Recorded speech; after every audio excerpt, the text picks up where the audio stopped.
My name is Mark McGuinness, and this is the 21st Century Creative, the podcast that helps you thrive as a creative professional amid the demands, the distractions, and the opportunities of the 21st century.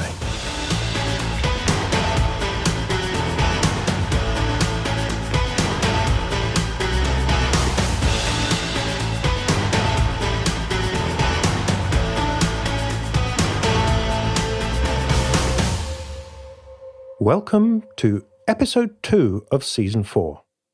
And today we have a very unusual interview, even by the standards of this podcast, because normally on this show, I talk to an artist or a creative about their inner voyage of creative discovery, or the professional journey of their creative career or building their business. But today, we have a real live adventurer, Alastair Humphreys, to tell us what it's like to row across an ocean, run across a desert, trek across the Arctic wastes, or bicycle around the entire world. Alastair is an author as well as an adventurer, so he's the perfect person to tell us how all of these epic journeys compare to the creative journey of writing a book. It's a really fun and inspiring conversation, and I think you'll really enjoy this one. Talking of books and travel, one of our previous guests, Joanna Penn, who did some great episodes on the creative mindset and being a more healthy creative, has recently launched a new podcast and website called Books and Travel, where she talks about all kinds of voyages and places and the books that people have written about them, or in them, or from them, including fiction and poetry and other forms of literature, as well as travel writing. I think this is a brilliant concept. As soon as Jo told me about it, I realized that just about the first thing I do when I book a new trip is to stock up on some reading material connected with the destination. So, for instance, if I look round at my bookshelf, I can see anthologies of Australian, American, Japanese, and Irish poetry, all of which I bought for specific trips to these places. And each time I open the book, it takes me back to that particular trip, which is a really nice souvenir. As you'd expect, Jo is doing a brilliant job of the podcast, sharing her own travel stories and interviewing guest writers and travellers about their own travellers' tales. So if you'd like to try Jo's new show, you can find it at booksandtravel.page or by searching for Books and Travel on iTunes. Also, just take note, Jo is producing this show under the name Jo Francis Penn, rather than under the name Joanna Penn. And staying with the global theme, before we get to the interview with Alastair today, I have something to say about a phenomenon that affects all of our lives in the 21st century.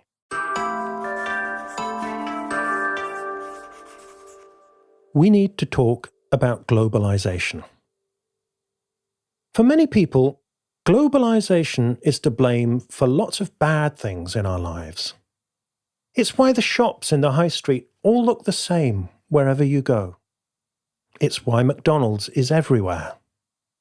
It's why the shops in the high street are closing down. It brought us the global financial crisis.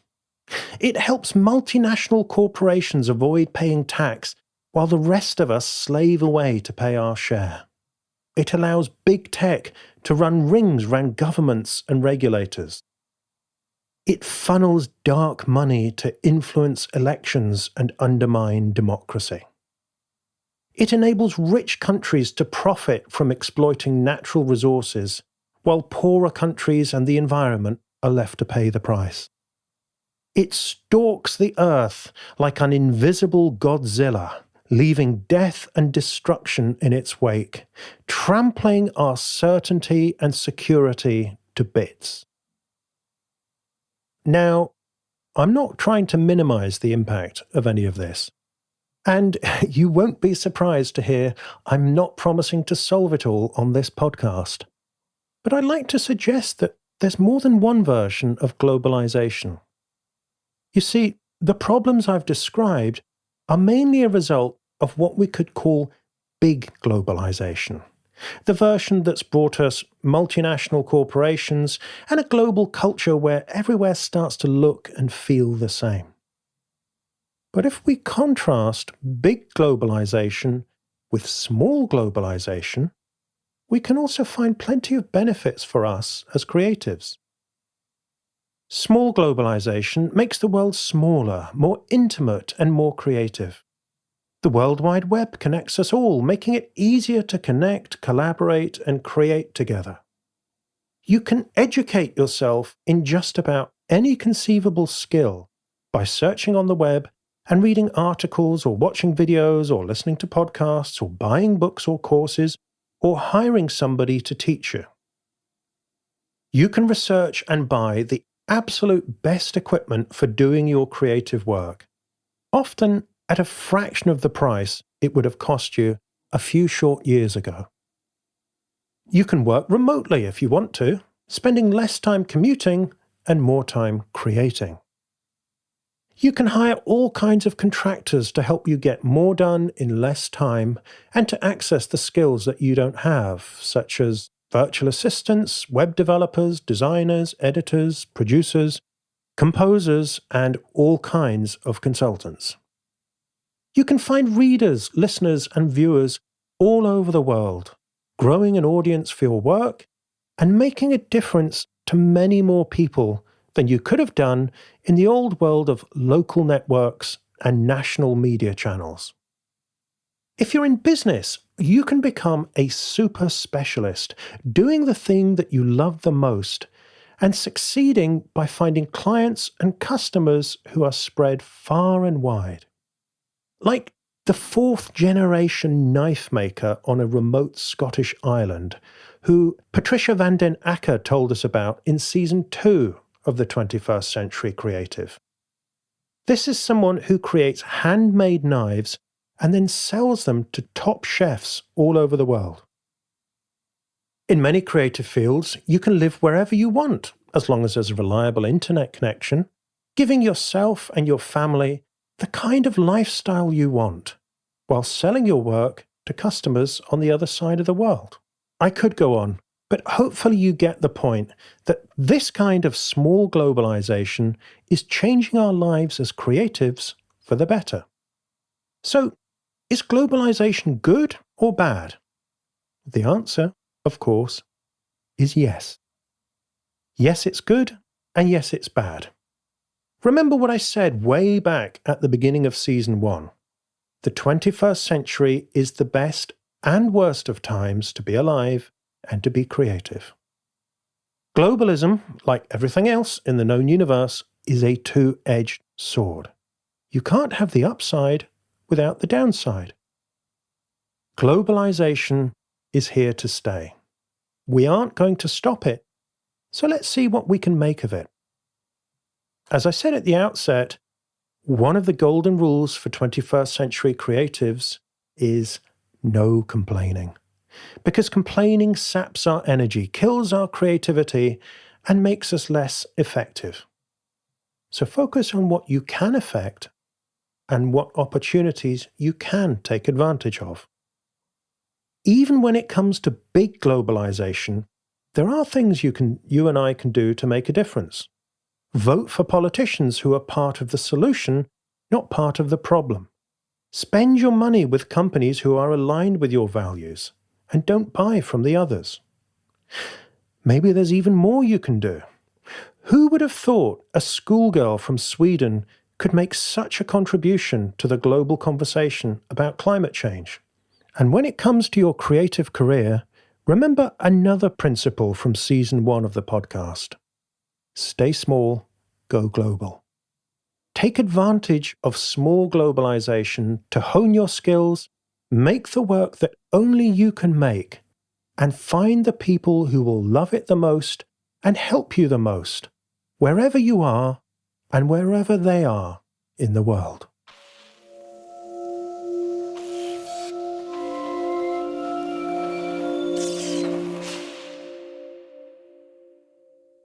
If you're enjoying the 21st Century Creative, You may like to know there is more to this podcast than meets the ear. To help you succeed in your creative career or business, I've created an in-depth program, the 21st Century Creative Foundation course.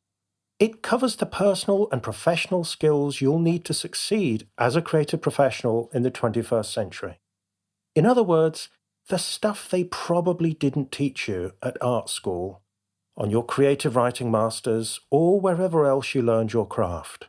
Things like how to manage your time, how to communicate your ideas, how to handle difficult conversations, how to close a sale, how to deal with money, how to grow your network, and how to attract an audience for your work. Altogether, there are 26 lessons in the course, full of practical advice, plus a worksheet for each one to help you put the ideas into practice. And I'm giving you the entire course for free. In case you can't quite believe your ears, go to 21stcenturycreative.fm/free course and see for yourself. When you get there, you can sign up with just an email address and you'll get your first lesson right away. By the way, the course has already been taken by over 11,000 students. And on the sign-up page, you'll see lots of testimonials from other creatives whose lives and careers have been changed by the course. You can join them right now for free by going to 21stcenturycreative.fm/free course.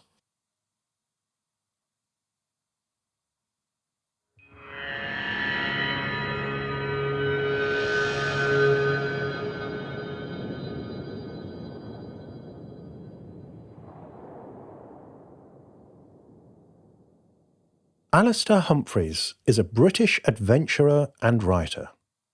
Yes, you did hear that correctly. If your image of an adventurer is a Victorian chap with an enormous moustache and a sailing ship, then think again. When he left college, Alastair saw his friends going off to work in sensible jobs, and it looked a bit boring. So he set out on an epic journey to cycle round the entire world, starting from his parents' house in Yorkshire. He spent 4 years circumnavigating the globe by bicycle, a journey of 46,000 miles through 60 countries and 5 continents. Since then, Alastair has walked across southern India, rowed across the Atlantic Ocean, run 6 marathons through the Sahara Desert, and trekked 1,000 miles across the Empty Quarter, the largest sand desert in the world. Further north, he has completed a crossing of Iceland and taken part in an expedition in the Arctic, close to the magnetic North Pole. And he's written about his adventures in a string of popular books. Alastair's best-selling book, Micro Adventures, helped thousands of people discover the spirit of adventure and earned him the title of National Geographic Adventurer of the Year. He has spoken at events such as TED and South by Southwest, and for organisations as diverse as Google, Facebook, Twitter, England Rugby, and the UK Special Forces. I'm delighted to welcome Alastair to the micro-adventure that is the 21st Century Creative, and to share with you a captivating conversation where he talks about the challenges he encountered on his various adventures and how real-life adventures compare to the inner adventure of writing a book. Plus, how he manages to balance the call to adventure with his responsibilities as a husband and father. Alastair is a terrific storyteller with some great stories to tell, so I'm confident you'll find this conversation as enjoyable and inspiring as I did. He also has some very interesting and unexpected things to say about the relationship between adventuring and writing, and about how to live a more creative and adventurous life wherever you happen to be and whatever your circumstances.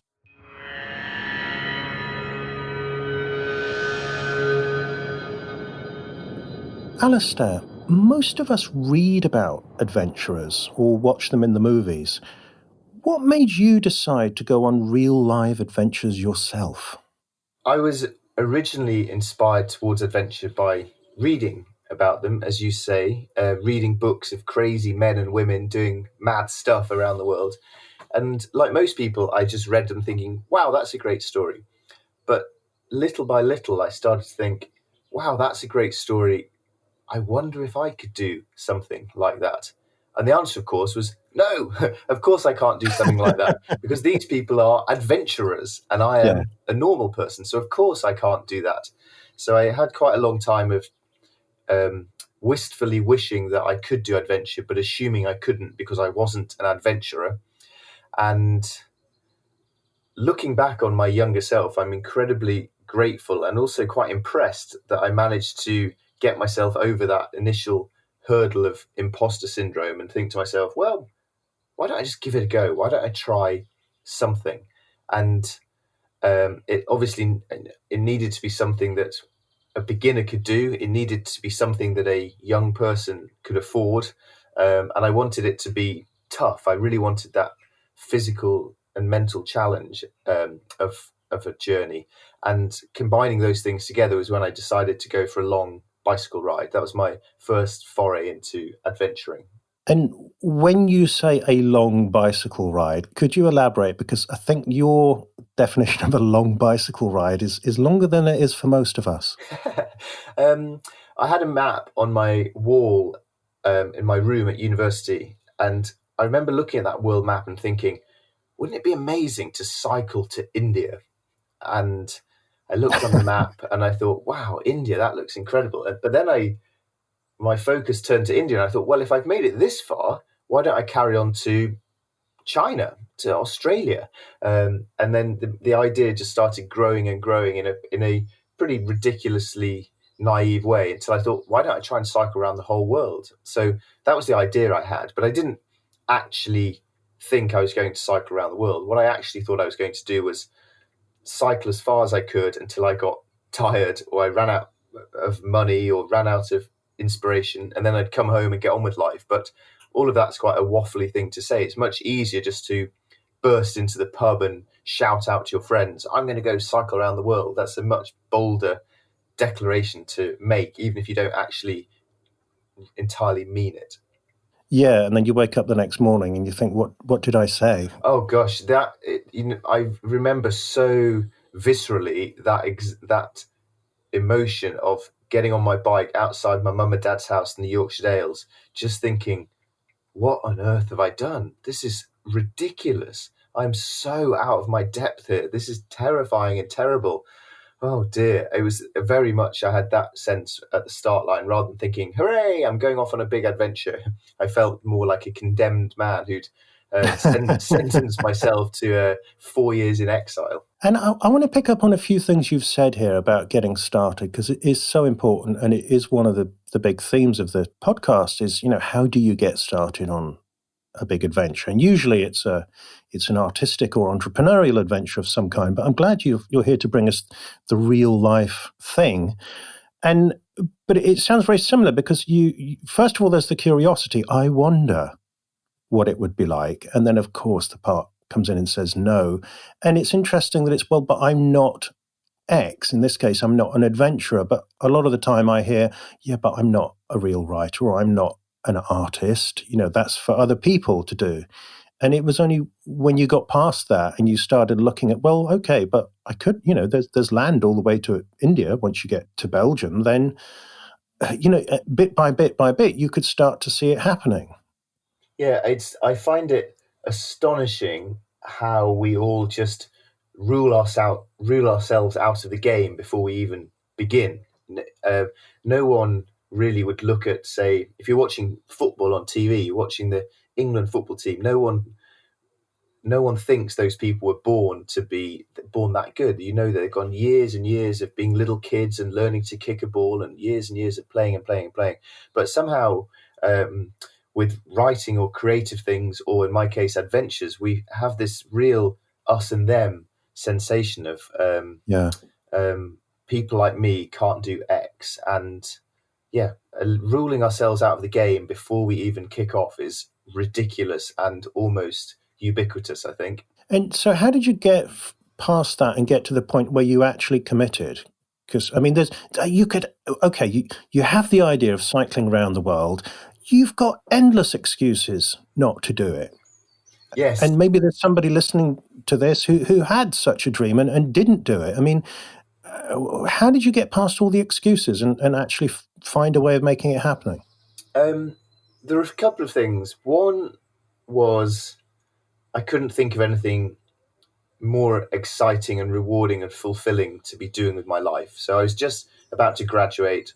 All of my friends were going off into the world to get proper jobs and real lives, and I just didn't quite feel ready for that yet. So I wanted to do something different. Hmm. I kind of had this sense that although I knew it was going to be difficult, I had this feeling that I probably wouldn't regret it if I set off. And Yeah. I've always had this fairly morbid sense of mortality hanging over me and a real terror of time passing away. That's always really motivated me to just get on and do stuff now because I don't want to have regrets, which is the sort of standard cliche people trot out. But in my case, very much motivates the decisions that I make. I really, really would rather try something, realize I don't like it, go do something else, than to get old, look back and wish I'd given it a go when I could. And I suppose the other thing that really tipped me over the edge was realizing that at the age 24, life would never be so simple again, so free of ties and commitments and Yeah.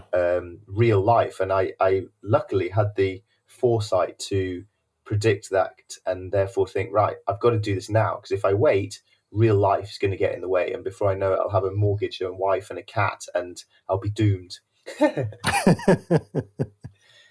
So, okay, that's what got you going. And what did you learn about yourself on that journey? Oh gosh, I began the trip because I was curious about the wilderness places of the world. I loved wild, beautiful landscapes, and also I was quite curious about the physical challenge. I'm not an athletic type at all. I was rubbish at sport, but I started to become really curious about how hard I could push myself physically. So they Yeah. are the two reasons I began the journey. But I soon learned that if you sit on a bike all day, every day for several months, you get very good at riding a long way. Literally anyone would get very fit sitting on a bike all day, every day. So there's no skill to that other than perhaps some praise for the persistence. So quite quickly, I realized that the physical side of the journey was a bit of an irrelevance. And actually, the big part of it was the mental side. And that I had done zero preparation or anticipation for. And that was where I really found the adventure and the challenge began.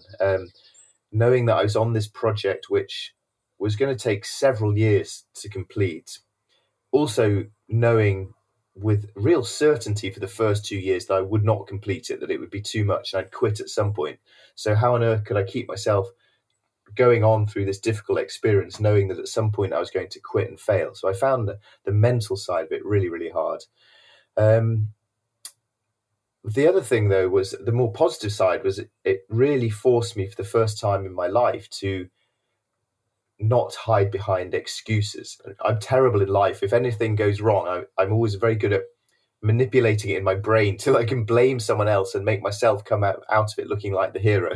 But on a Mhm. bike on your own in the middle of nowhere, you can't do that. If something goes wrong, you have to fix it yourself. You have to solve the problem yourself. And you can sit down and have a cry and feel sorry for yourself, but at some point you just have to take a deep breath, stand up and get on with it. And I found that was a really good learning experience, to come out from behind the excuses and take some responsibility for my life. So you were convinced for a long time you were going to fail. Yeah, for the first 2 years. And at what point did that tip over to actually I am going to do this? So I cycled from England to South Africa, crossed the Atlantic on a sailing boat, and then cycled from the very tip of southern Patagonia right the way to northern Colombia to the Caribbean Sea. And in all that time, I was sure that at some point I was going to stop because it was really hard and I had a really long way still to go. And I wasn't even halfway at this point. And as I cycled to Colombia, I'd come to one of the reasons I didn't give up was because I was trying to prove myself to the world and prove myself to myself. And that kind of kept me going for a couple of years. But after 2 years when I was coming through Colombia, I felt by then, right, I've cycled far enough to prove whatever I need to prove to anyone. Anyone who doesn't like it now can go hop on. I've done enough of that. I'm satisfied that this is sufficient now. I can go home with my head held high. And I was very happy that I was going to get to the Caribbean and then give up. So I cycled down through Colombia to the Caribbean Sea, and went down to, it was basically a yacht club where I could get access to the sea. I was going to take my photo at the end of the pontoon, me and my bike, and then go to a travel agent, book a ticket, and come home.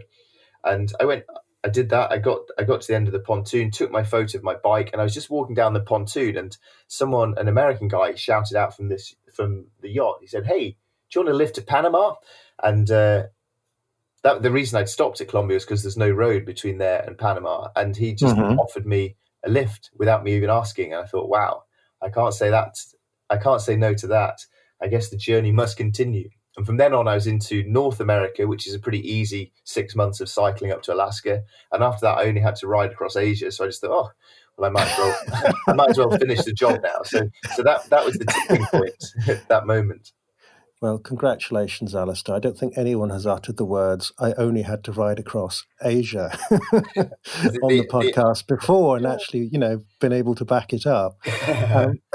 And of course, if this were an ancient Greek epic, that guy on the boat would, of course, have been a god in disguise, wouldn't he? He'd have been a heavenly messenger sent to help you on your way because, you're the hero and you're destined to succeed. Yeah, well, he was very well disguised because he had a large belly and he drank an amazing amount of gin, and I was quite scared on that boat. But Zeus, that sounds like my kind of god. Yeah, Zeus works in mysterious ways. But I don't. It was an amazingly fortuitous thing. It really was. And what was it like when you came home and you could walk into that pub and tell your mates, "Look, I did it"? Oh gosh, I learned a very big lesson on that trip, that you should not undertake a journey in order to complete it. Right. I remember listening to an interview with Bradley Wiggins, the cyclist, and he talked about how he woke up the day after winning. I'm not sure if it was the Olympics or the Tour de France, just waking up the next morning and just thinking, wow, I'm still me.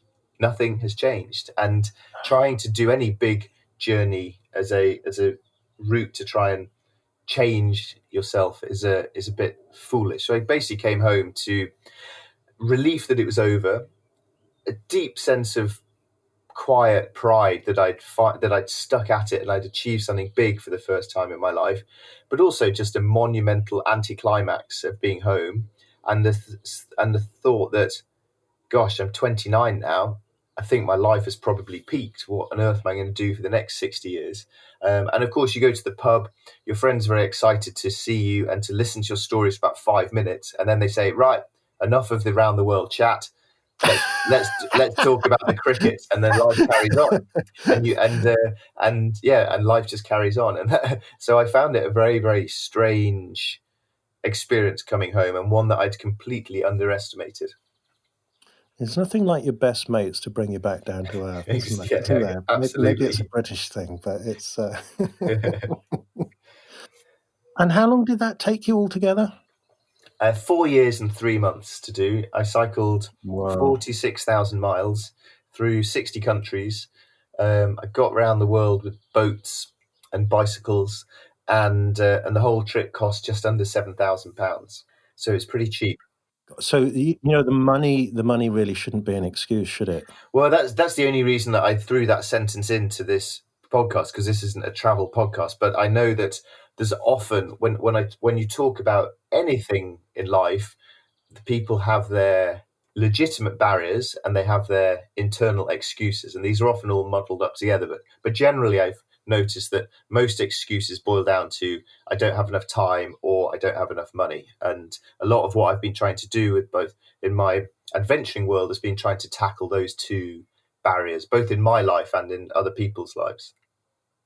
Yeah, and I think the lesson maybe for us is really, if you say it's time and money, then maybe you just don't have enough resourcefulness, because you found a way to make it happen. Yeah, I've come across this nice way of trying to figure out in my mind whether the barrier is legitimate or if it's an excuse. And so what I say I think it's interesting to replace the word can't with choose not to. So, for example, I can't afford to cycle around the world versus I choose not to allocate my money to cycling around the world, or I Yeah. can't write a book because I don't have enough time, or I choose not to use my time on writing a book. And I find so when I say that, sometimes it's painful because I just think, ouch, this is a pathetic excuse I'm making.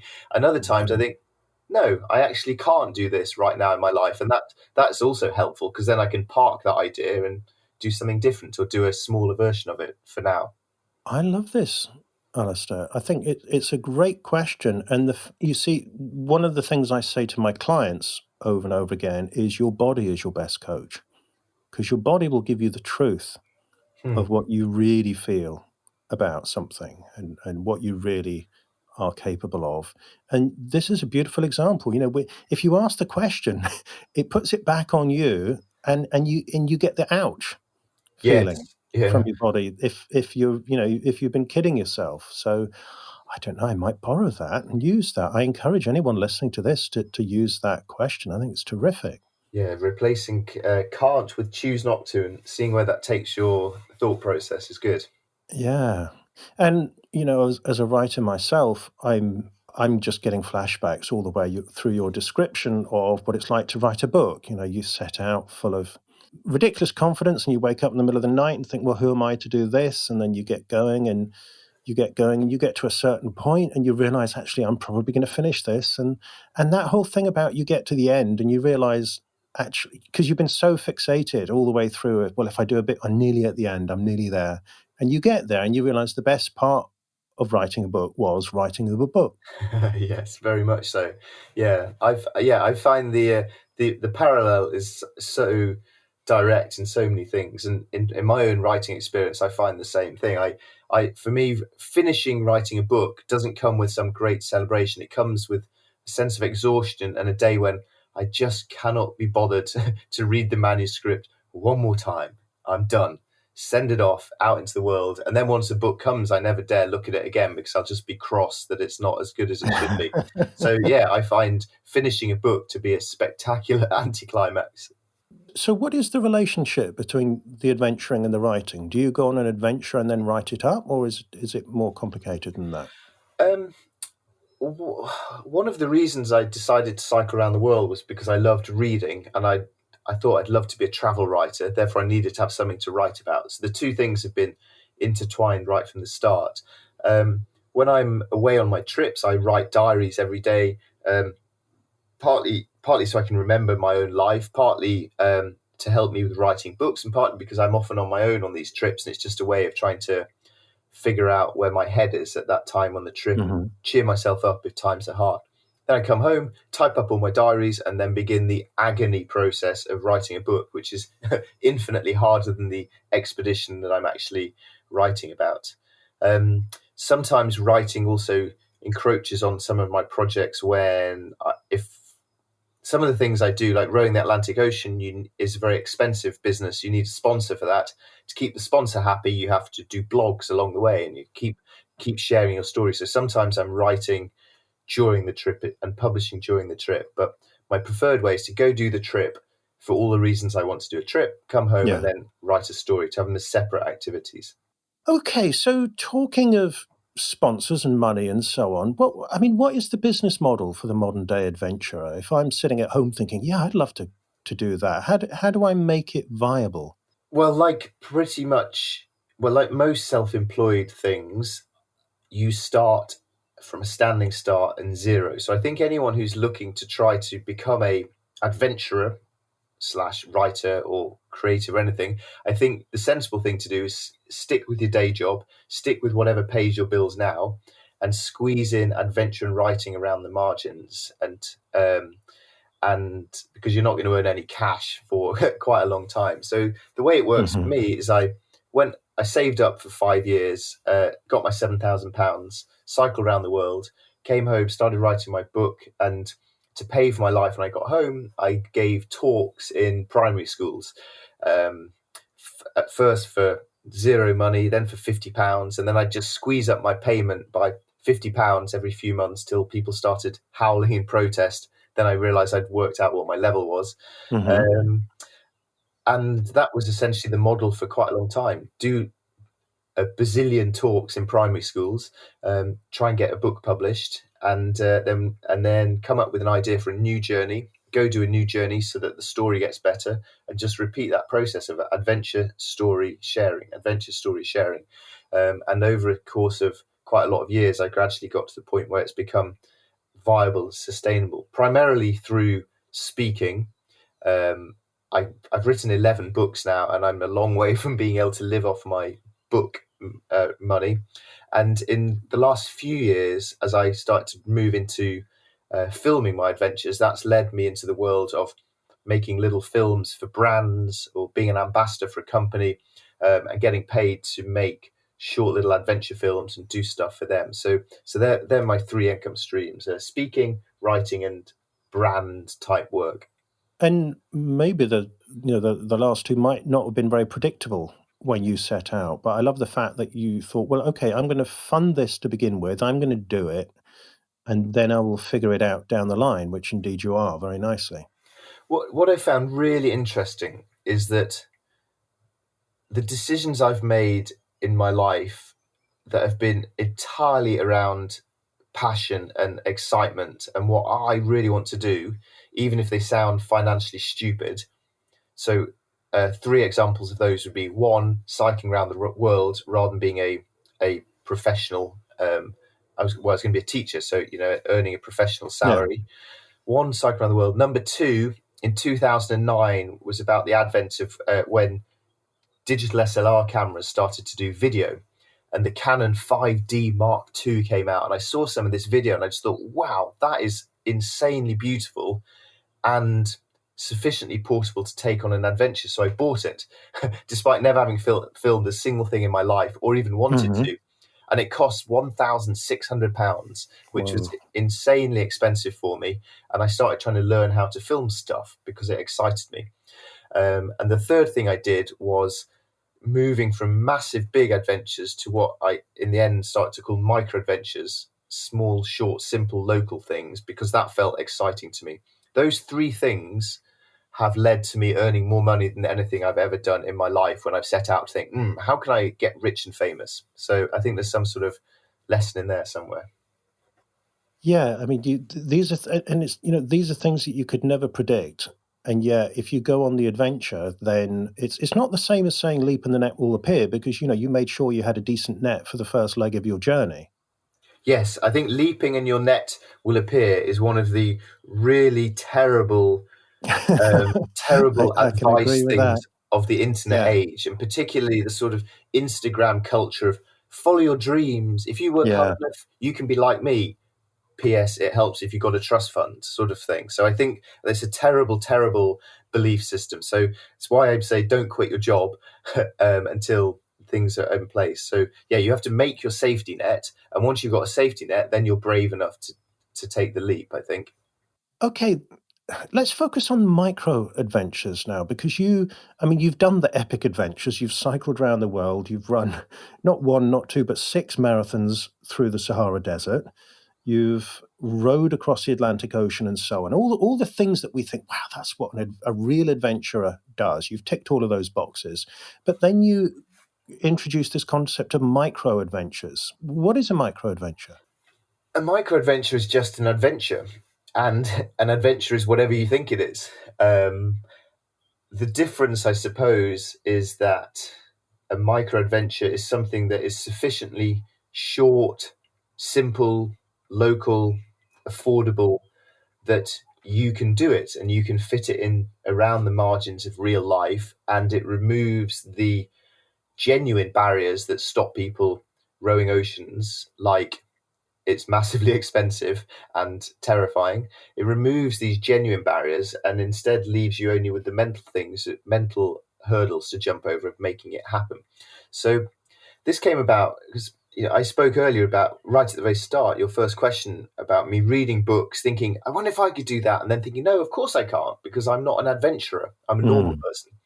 And over years of doing adventures, I started to get into the other situation whereby at the end of my talks or through emails on my website, people essentially saying to me, I'd love to do what you do, but I can't because I'm not an adventurer like you. I'm a normal person. And I found this really, really fascinating.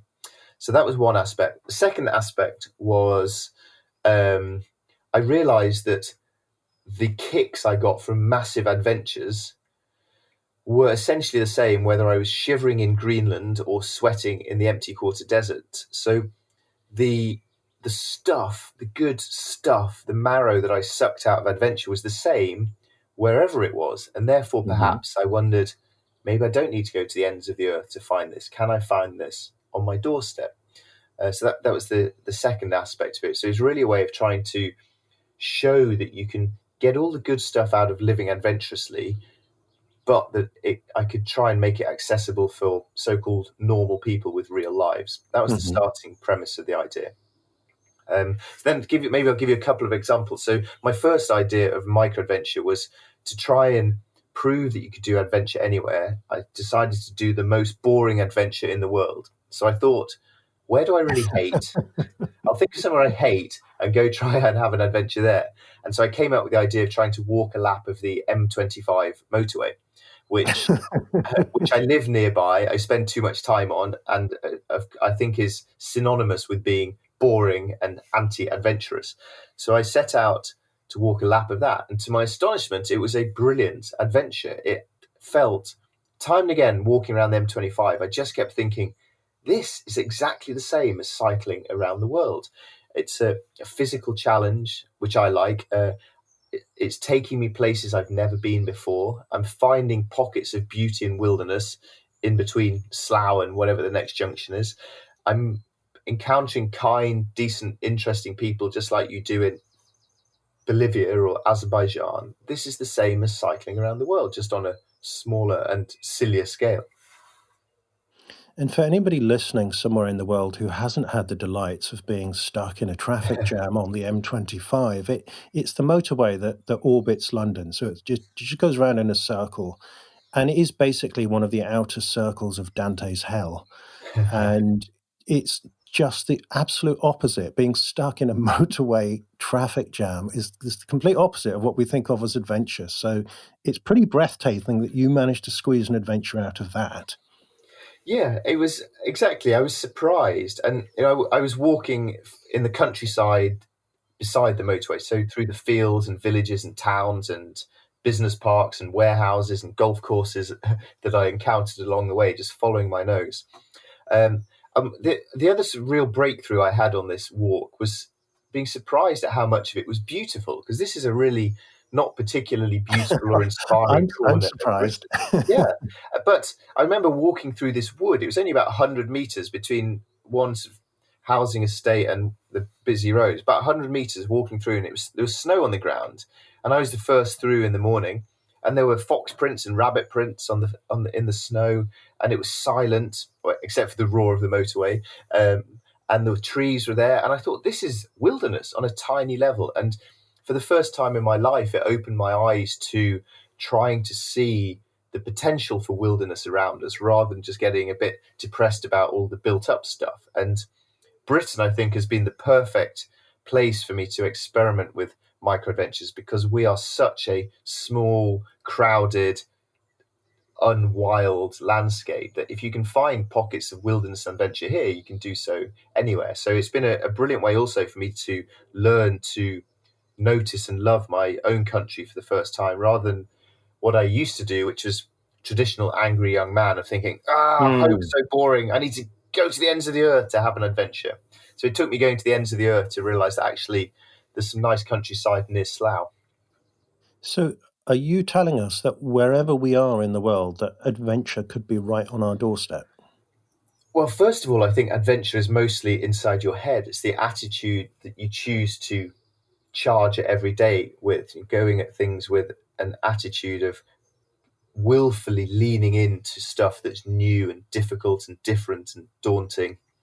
I can't think of any more D's. Doing things that are exciting, and doing it with an attitude of curiosity and a willingness to look a bit of an idiot and to laugh at yourself. All of these things, which were so integral to the years of big adventures I did, I can apply now to daily life. And an example of finding adventure anywhere, I'm quite busy at the moment with life and book writing and stuff, so I'm becoming increasingly constrained by my diary and my schedule, like a lot of people.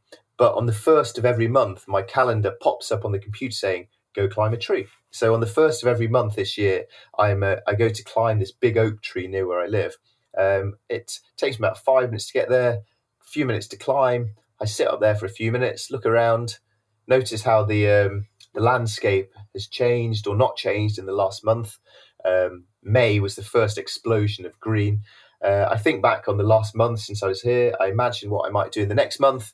Come back down the tree, go back to my computer, and get back to work. And that small little escape into nature is something that I'm really coming to treasure with my busy calendar.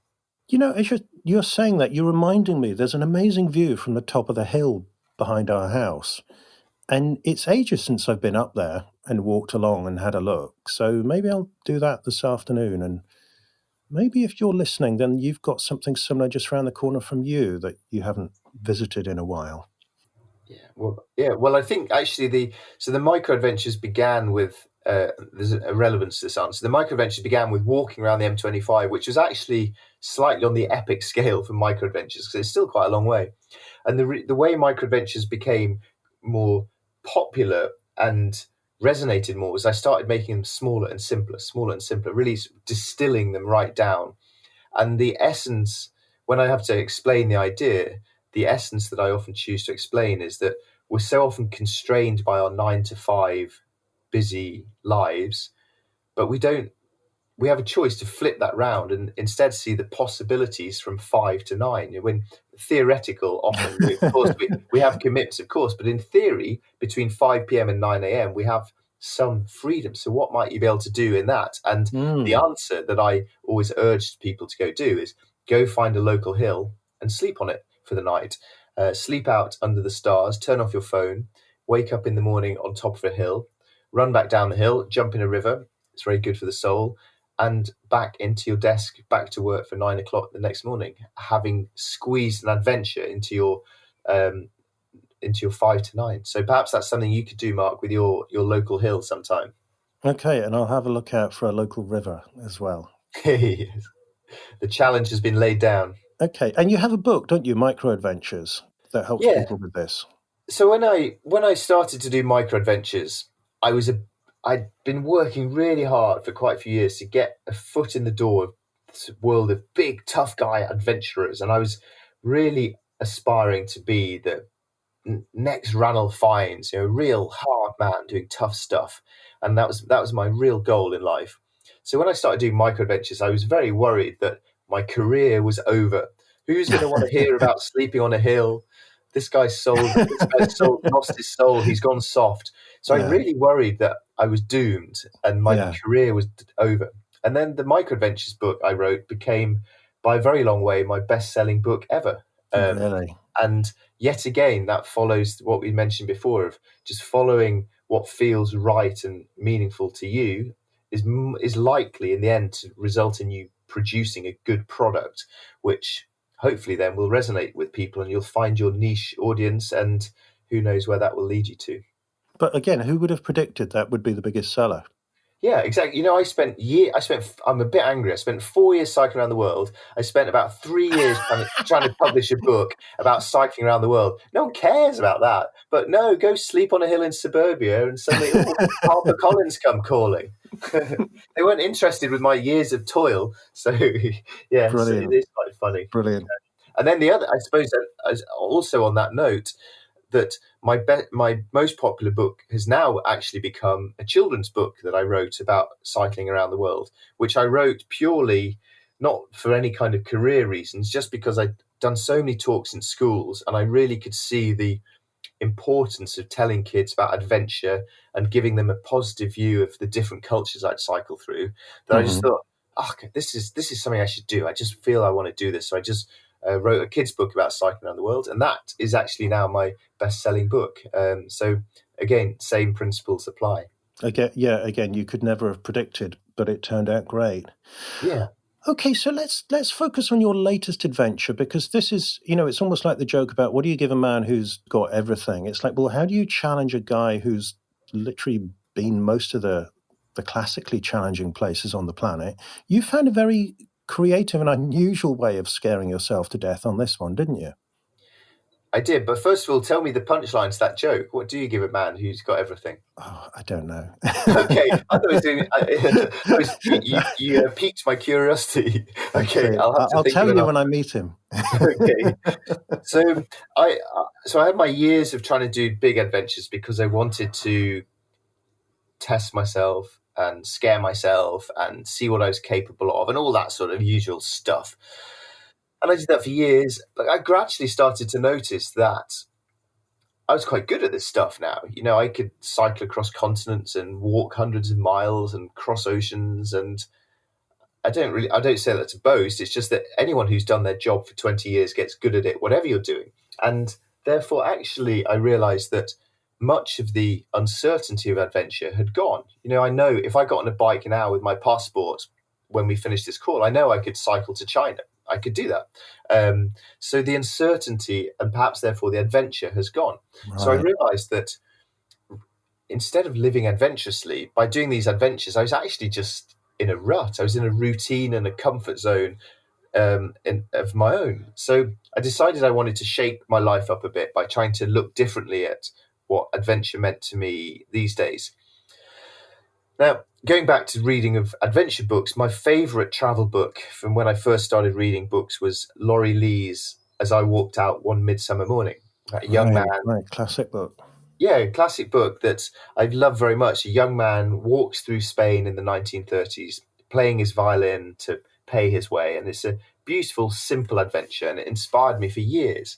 And for about 15 years, I'd been thinking, I'd love to go do that trip. It'd make a great book to do it, make a great film. I really want to do it. But I can't play the violin or any other musical instrument. And actually, the idea of performing music in public is one of my great fears. I hate karaoke. I hate having to dance. This is visceral fears for me. And so I put it off for years and years and years. And then I gradually started to think how pathetic I was, that here I was trying to live an adventurous life, but the thing that I was really scared of, I wouldn't do. So I had a bit of I gave myself a telling off, actually, and I was on a train and I just thought, I should at least think about doing something about this. So without pausing long enough to talk myself out of it, I quickly got my phone out, Googled for a violin teacher, sent a speculative email off to a teacher and asking if she'd start to teach me, and turned up at her house the next morning and began to learn the violin. And I quickly learned that I was massively optimistic in imagining how good I could get at the violin in 6 months. It's a very, very hard instrument to play, and it sounds absolutely hideous. So it was quite a brutal, sharp learning curve. So I love the fact that it's almost like a social adventure, isn't it? Because the biggest challenge here is shame and embarrassment and looking ridiculous in public. Yeah, so I practiced hard 7 months, but 7 months of the violin is really negligible, and I was absolutely useless. So bad that I was quite close to chickening out of the whole project. But I persuaded myself to turn up in Spain, and the reason that this was scary was because I was going to do the whole trip with no money or no credit card. I didn't want, if I'd taken my wallet, then the violin would have just been a game. But by leaving the violin at home, it became the crux of the whole project. So I stood up that first morning in Vigo in northwest Spain, never having played in front of anyone ever. I could play 5 songs for about 20 seconds each, really badly. And I was just so frightened, so embarrassed, so vulnerable. It was the most afraid I'd been since the day I set off to row across the Atlantic Ocean, which I found really fascinating in terms of what we define as adventure in our own lives. And in this case, adventure was just standing up in a sunny little plaza, getting out my violin. And I'm sure the nature of your audience, there are quite a lot of people listening to this for whom that would be a very easy thing to do, and they could do it beautifully. But for me, this was hard and frightening, and I dearly wish that I was anywhere but there. It was an awful, but kind of hilarious experience. But I bet there's a lot of us listening who can really relate to that experience of the first time you stand up in front of an audience, whether it's to give a presentation at work or to act or to sing or to play an instrument or, God forbid, to read one of your own poems in front of a group of strangers. It's viscerally terrifying. What I found interesting was that a lot of the things I was scared of was exactly the sort of thing a primary school kid would say. You know, I was worried about what would people think of me. That was a really big thing. And, you know, I was in Spain. I didn't know a single person in the entire country, but I still cared what people thought about me. What if people laugh at me? What if people are unkind to me? What if this doesn't go well? And there's so many what ifs. What if I fall? What if I fly? And it was astonishing how much this was a adventure inside my head. And you're right. When I do talks about my adventures, I talk about rowing the Atlantic, and you see eyes. People are slightly interested. I talk about standing up with my violin, and suddenly the audience starts squirming. They're with me. So I'm well aware that this is a relatable, adventurous experience. And so how did it turn out? How did people react in that square in Vigo? Well, most people ignored me. I felt amazing how much you get totally ignored. Ignored. Some people sort of frowned, but frowned in just like, whoa, dude, you are really bad. Not in a mean way, just in a perplexed way of, why are you here? Yeah. People smiling and laughing at me, but in a nice way. And it was really, I just thought I felt completely trapped because I'd committed to this. I had a month to walk to Vigo, to Madrid. I had to walk about 500 miles. And I knew that if I didn't earn any money, I was doomed. So I was playing away for hours with everyone ignoring me, just thinking, well, now what do I do? This is a disaster. But eventually, one of the genuine great moments of my life, an elderly gentleman walked over to me. I thought he was going to tell me off and say, "Señor, por favor, clear off. Give us back our silence." But he didn't. He reached into his pocket and he pulled out a coin and he gave me €1. And wow, I just thought my heart was going to burst with relief and excitement and exhilaration and amusement, and adrenaline, all of the feelings you get from climbing a mountain. I got from this elderly man giving me a coin. So I'd done it. I'm now a professional musician. And then from then on, it makes for a terrible book, but it made for a wonderful journey, because from then on, nothing bad happened. It was an astonishing experience of just people being kind, me chatting to people, being more sociable than I'd been on any journey I've ever done before, trusting. I had to arrive in a town and just trust that somewhere in the next few hours, some random kind person will give me some money for playing the violin really badly. It was a real exercise in just trying to dare myself to allow whatever will be to be. And then on top of that, of course, comes the stuff which I take for granted, which was walking 500 miles, sleeping out under the stars every night, washing in rivers, the beautiful Spanish countryside, all that stuff which I used to think of as adventure was a completely background to the real adventure of this trip, which was standing up in a plaza every couple of days and just saying to the world, here I am. This is my best shot. It's really bad, but I'm trying my best. And that for me was the adventure of this experience. And did you make enough? I mean, you're still here. Presumably, you didn't starve, but I mean, did you go hungry at any point? No, I lived like an absolute king. I earned Really? in a month, I earned €120. You can live like an absolute emperor for €120 in a month. That's more money than any man needs. So it was riches beyond my wildest dreams. So I had a rule that whenever I earned money in a town or a village, I had to spend it all that day. Oh, so you couldn't hoard. No hoarding, because hoarding is cheating. Hoarding is being a wimp. So I had to spend it all. And that meant then when I got to the next village, once again, I would be hungry and desperate again. So I could bring the fear back into myself. So it was sort of feast and famine. But so, for example, one day I hit a tourist town on a sunny Sunday morning, and in 2 hours I earned €20. I just couldn't believe it, and I went and spanked it on ice cream. Brilliant. uh, so yeah, it was this feast and famine thing, but I ate. I'm quite used from my years on the road to living on bread and banana sandwiches. So to earn €120 in a month for me was just sheer gleeful decadence. Sheer luxury, as Monty Python would say. Yes, exactly. Yes. And so was foraging allowed? Foraging would be allowed, but I'm an idiot and don't know how to do any of that sort of stuff. I've spent my life foraging in supermarkets, but yeah, I'd anticipate before the trip began. I genuinely thought I'd earned so little money that I would have to rummage in bins or steal crusts from cafe tables or steal carrots from the fields. I'd really anticipated that's how I would make the trip work. But I stole one carrot from a field, but that was mostly just because they looked tasty rather than because I was hungry. So no, sadly, I'm not a real adventurer. I'm not very good at foraging. You see, another excuse evaporates. Yes. So, okay, and you've written a book about the Spanish adventure. Yeah, I've written a book. It's called My Midsummer Morning, and here's a declaration to make in public.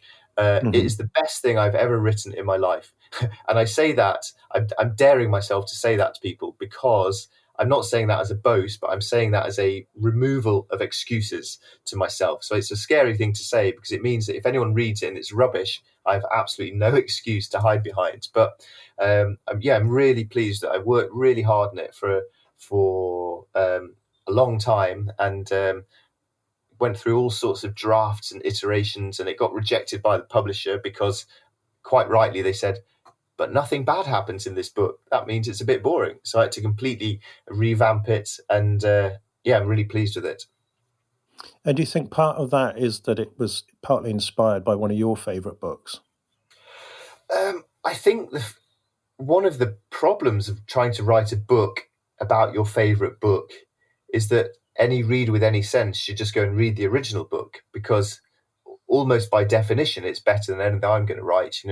It's my favourite travel book, and who am I to try to imitate that? So I was really conscious to try not to just out Laurie Lee. Yeah. So I've actually made the book very different to that. And actually, so when my publishers rejected it, and rightly so, I went back and I decided that I needed to completely revamp it. And it's now very much about the things we've talked about trying to live adventurously. But it's also, for the first time, I wrote about the struggle of becoming a father and trying to combine being an adventurous, wild hobo vagabond with also being a responsible, diligent, stay-at-home dad, and the huge struggle that poses. So it was a much more vulnerable writing process than I've ever done before, Okay. which was interesting in the end. And so you have to tell us something about, because I do get requests from listeners saying, well, it's all very well, you and your guests saying, yeah, you need to start a company or write a book or create an amazing show or whatever. But, how do you do that when you've got small children to deal with? I mean, surely it can't be more difficult than being a vagabond adventurer. Tell us how you managed to square that circle. Yeah. Well, the other one of the main reasons that I started doing micro adventures actually was because I became a dad, and suddenly my proposed expedition to go and swan off to the South Pole for 4 months didn't seem didn't really seem such a good idea anymore. So that was one of the main reasons why my life moved from big adventures to micro adventures, and so micro adventures for me have been personally a really helpful thing for when the sort of mayhem and the busyness and the rush and the occasional tedium and boredom of looking after a small young family get a bit overwhelming. I just can put them all to sleep, and then zip off to the woods, sleep in the woods tonight, and get back home before everyone wakes up, feeling refreshed and revigorated and a better, more patient, kinder, calmer man, dad and husband. So it's been a really useful thing in my life, but it's also, I think, been very helpful in the mindset that's given me of just trying to squeeze stuff in around the margins of real life. So I take my kids to school every day, and I pick them up at 3 o'clock. So I now have to try and fit writing books, being an adventurer, and taking over the world within the hours of 9 to 3. So I completely sympathize with people who get in touch saying that it's hard, but it's just trying to leave out the superfluous parts of my life and focus on the stuff which is important, which to me these days is my family and then my writing/adventure, and trying to work out how to make both of those work with acceptable compromise on both sides. Yeah, I mean, it was certainly, I'm not off to the South Pole anytime soon, but certainly when our children came along, my wife and I realized we had to be a lot more organized about how we used our time. And in a way, maybe we probably waste less time and use it more for things that really matter. Because when you've only got a small amount of something, then you make it go a long way. Yeah, I'm astonished now at how efficient I am with my life, and also this moment I'm about to say now is proof that I've now become a boring old fart. But I look back on the time before I had kids, and I just think, oh my goodness, what I could have achieved in all of that time. And of course, I know every generation in history says that, but I'm finally at that point of just thinking, wow, I could have done so much. Oh well. And you tell that to young people and they won't believe you, will they? Of course.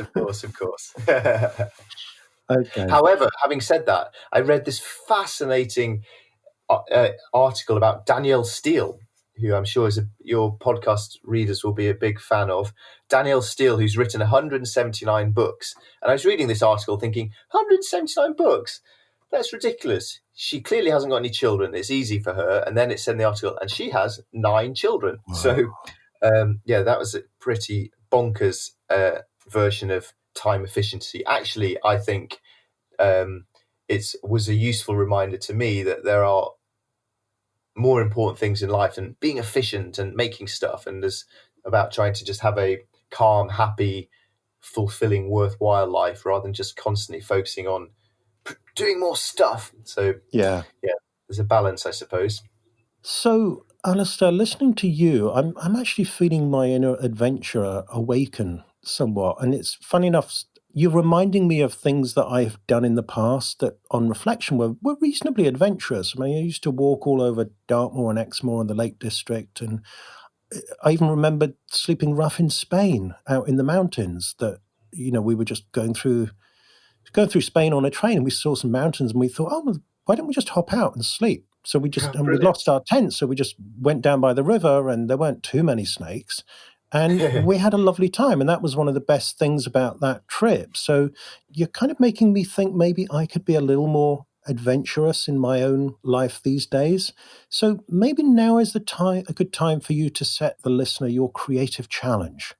So if you're new to the show, this is the part where I invite my guest to set you, the listener, a challenge that relates to the theme of the interview, and it's something that you can either do or get started on within 7 days of listening to this conversation. Okay, so I think for any creative thing or adventure, there are 3 really hard things to do.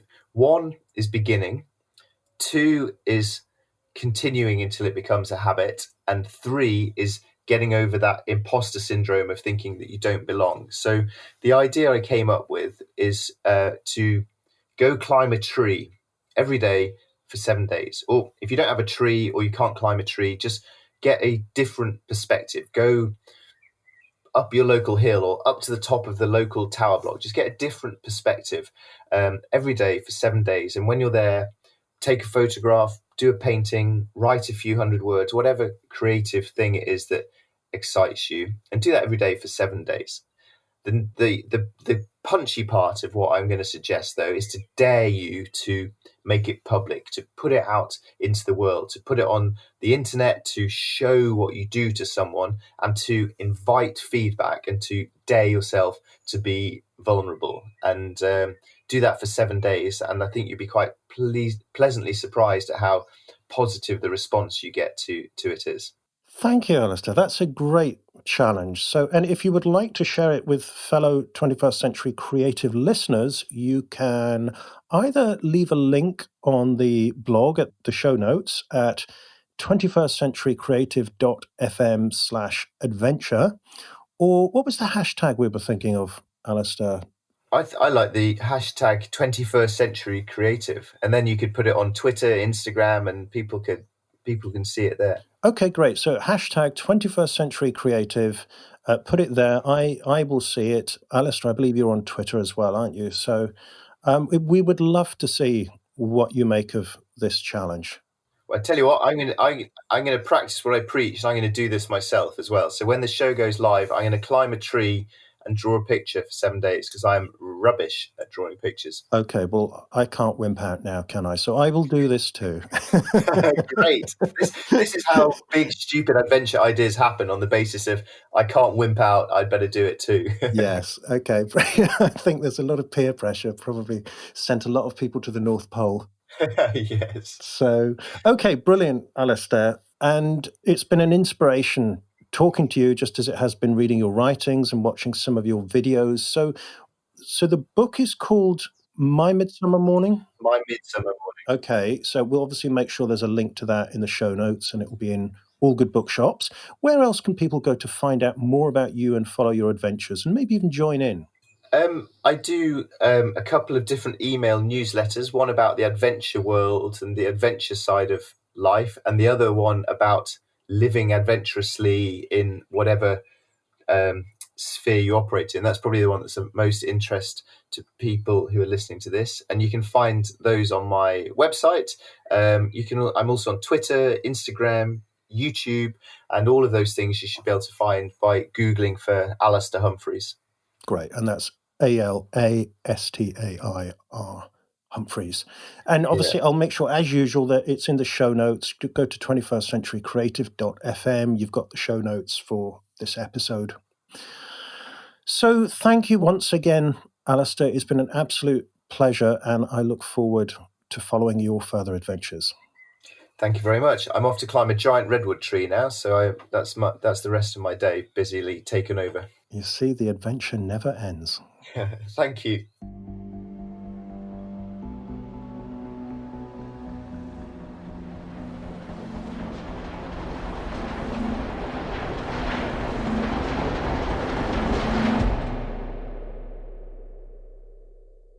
You have been listening to the 21st Century Creative, hosted by Mark McGuinness. You can find the notes for today's show with more information about my guest and links to the sites we mentioned, as well as all the backlist episodes of the podcast at 21stcenturycreative.fm. If you enjoyed the show, I do hope you'll subscribe in iTunes, and I'm always grateful if you could take a couple of seconds to just go to the iTunes podcast app and give the show a rating. If you'd like to have the 21st Century Creative Foundation course delivered to you for free, giving you 26 lessons of advice and worksheets on carving out an original creative career, you can sign up for the course at 21stcenturycreative.fm/free course.